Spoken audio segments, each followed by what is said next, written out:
Let's talk about everyone's favourite subject. Sort of. The end update in Minecraft, and why, quite frankly, the best update for the end already exists. It's just not in Minecraft. But before we get to that, we need to talk about the different dimensions of Minecraft and exactly what they mean and represent, and why my idea for the best end update makes sense. The three dimensions that we have in Minecraft are obviously the overworld, the nether, and the end, and each of them represent a different thing in the story that is Minecraft for, well, the amount of story that it actually has. The overworld is unfiltered creation.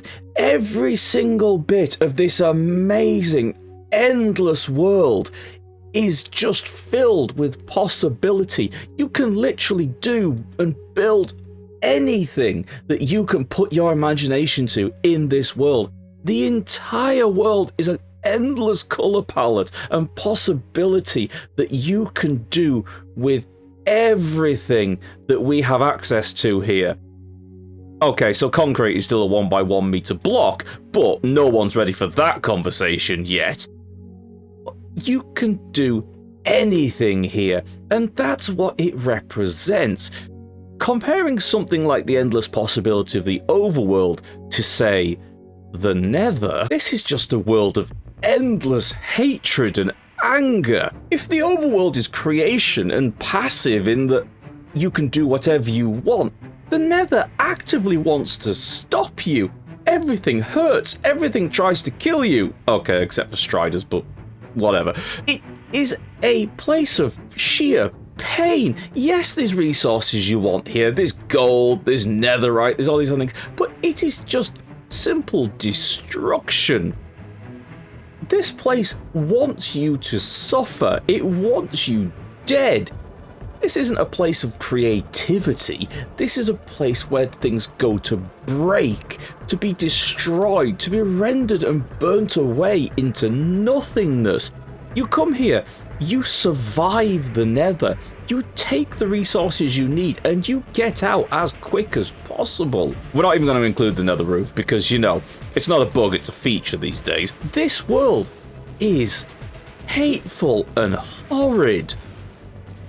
But the end is something else. The end is exactly as its name suggests. It's the end. It's the stopping point of the game. It's the last dimension that you can explore.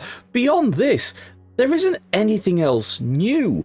Yes, the end is a place that you can explore, but quite frankly, no one's going to go to the far lands of the end. No one is going to go 3 million blocks into the nothingness and the void, hopping or flying between islands just to get one more elytra. Because, quite frankly, no one needs that many elytras. Although, I guarantee you just thought of a player that you believe does need that many elytras, but even the most deathloopy player couldn't possibly use all of them. The inescapable void of nothingness that exists within the end is the stopping point of the game. You may come here to defeat the dragon, to get your final little items, but that's it. You are never going to come here again, because that is what the end ultimately represents. The stopping point. When you turn off the game. But there is such a much better way to do that, and one that I think ties in with the story of Minecraft and the dimensions as a whole. Because, to go back to what I said at the start of this video, the best Minecraft end update already exists. It's just not in Minecraft. It's in World of Warcraft. So what did I mean by that? Well, any of you World of Warcraft players will probably recognise this. Specifically, this is the island, or rather the shattered remains of what was once the world of Draenor, now known as Outland. part of the first expansion to World of Warcraft, the Burning Crusade, and, incidentally, when I started playing World of Warcraft.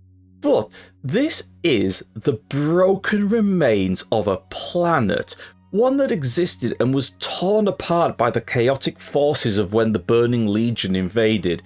Okay, yes, so it's a little bit more complicated for that, but for the purposes of this is what I'm talking about. But each of these different regions, different zones, different biomes, let's call them, is a different country, a different world, a part of this broken world, hanging in the twisting nether, in the endless void of, well, space and nothingness. The end, one might say.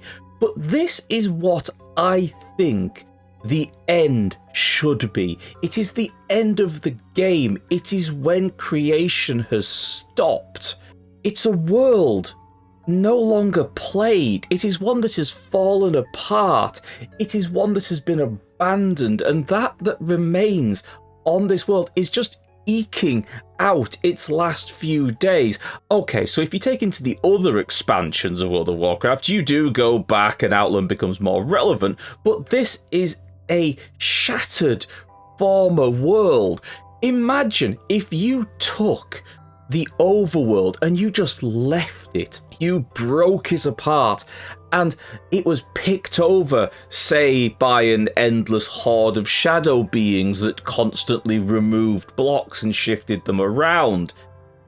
You know, like it has. You could have a world like this, made up of all different kinds of biomes, warped and twisted and just rotted away as everything stops. Nothing is maintained anymore. The players have left the game and it's just falling apart slowly. And just look at some of these biomes. I mean, you look at the Nether with all the various mushrooms. Is that not just Zangramash? And to be honest, there's a link down in the description of an old Minecraft project from 2012 where a guy was recreating Outland in Minecraft. It's pretty damn cool. The link's down there somewhere. Feel free to click and have a look at some point. But think of all the amazing new biomes that you could have based on a world like the overworld, but twisted and left just to fall apart. Now, when I was originally planning out this video, the very first place that I thought of was Netherstorm, because it's very similar to the end. It is a shattered islands of this former region connected by bridges and things like that. Very much like the end, just with a bit more of a purpley tinge. But also, what it has is these great big structures and things like that. And what I think the end really needs as well, as many people do, is more interesting structures. Sure, the end cities are interesting with the boats. Oh, by the way, boat. But it could have so much more if it was a ruined world, a forgotten remnant of what was and could have been. Imagine all the buildings, all the creations, all the bases that a player or players leave in a world that is then just left and picked over. Imagine the giant structures you could have. Also, who's to say, maybe, you have some more extreme bios, like this, imagine a world of just basalt and netherrack and fell twisted lava pools all over the place. Wouldn't that be amazing? You want some trees? Maybe you want some dead trees. Terracar forest.